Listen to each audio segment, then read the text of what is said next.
Hi Chhaava ఎలా ఉంది? బాగుంది బ్రో, నాకైతే నచ్చింది మూవీ. చాలా కాలం తర్వాత మళ్ళీ ఒక మంచి స్టోరీ, అంటే శివాజీ మహారాజ్ కొడుకు గురించి. శివాజీ గురించి చాలామంది తెలుసు, బట్ శివాజీ మహారాజ్ కొడుకు గురించి ఎక్కువగా అందరికి తెలియదు.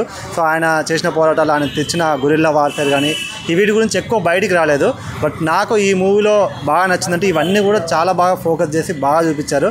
అంటే ఒక మంచి వారు ఎపిసోడ్స్ ఏవైతే ఉంటాయో అవన్నీ. అండ్ దాంతోపాటు నాకు బాగా నచ్చింది వీళ్ళ రష్మిక మందన్ అండ్ విక్కీ కౌశల్, వీళ్ళిద్దరు కాంబినేషన్ మాత్రం చాలా బాగుంది. అంటే పుష్ప తర్వాత మళ్ళీ ఇంకొక ఇది కూడా ఒక పాన్ ఇండియా లెవెల్లో వెళ్ళిపోద్ది, ఖచ్చితంగా పాన్ ఇండియా లెవెల్లో వచ్చేస్తుంది మూవీ, మంచి హిట్ అవుద్ది. నాకు బాగా నచ్చింది.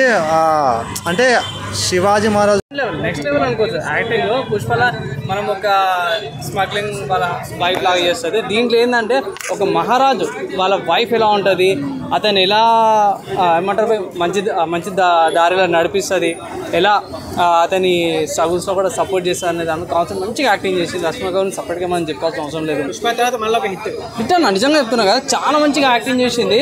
మీరు అనుకోరు అరే పుష్పలో ఇట్లుంది చావాలి ఇట్లుంది అనేసి మీరు క్యాల్కులేట్ చేయరు. టోటల్ షిఫ్ట్ అనమాట క్యారెక్టర్కి, చాలా షిఫ్ట్ అసలు. అరే ఇట్లా కూడా చేయొచ్చా అనేది. సో బాగా చేసింది రష్మిక యాక్టింగ్ బాగుంది. విక్కీ కౌశల్ అట్లా చేసింది. విక్కీ కౌశల్ది కొంచెం తగ్గింది అనుకోవచ్చు అన్న. అంటే యాక్షన్ పరంగా ఫైట్ సీన్స్, ఆ గొరిల్లా వార్ఫేర్ పరంగా బాగుంది, కానీ ఫీల్ కొంచెం ఫేస్ ఎక్స్ప్రెషన్స్ ఉంటాయి కదా, కొంచెం తగ్గింది అనిపించింది.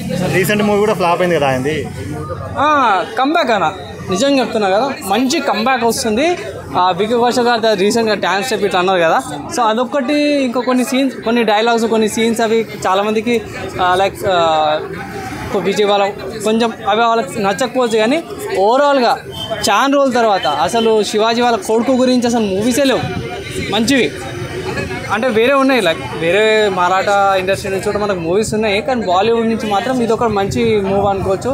మంచిగా తీసారు. ఈ మూవీ రిలీజ్ అవుతుంది ఇప్పుడే, పద్మావతి రిలీజ్ చేస్తారు కదా. ఇవ్వాలి, అది లాస్ట్ వీక్ కదా.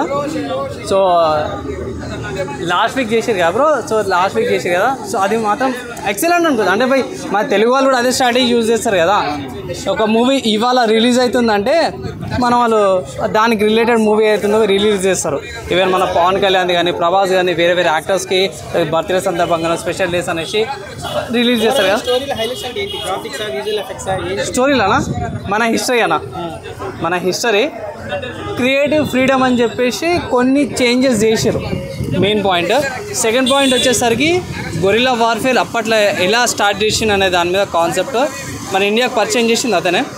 దాని తర్వాత ఈ నైట్ పూట ఫైట్ సీన్స్ ఉంటాయి కదా, మీరు తానాజీ చూసారు కదా, సో అలాంటి నైట్ ఫైట్ సీన్స్ కానీ, ఎలివేషన్ షాట్స్, ఒక వైఫ్ అండ్ హస్బెండ్ ఎలా ఉంటారు, అది ఇవి అన్న ఓవరాల్గా చెప్పుకోవాలని బాగుంది, ఎంజాయ్ చేస్తారు. హిట్ మూవీ అన్న, ఫ్యామిలీతో చూడొచ్చు.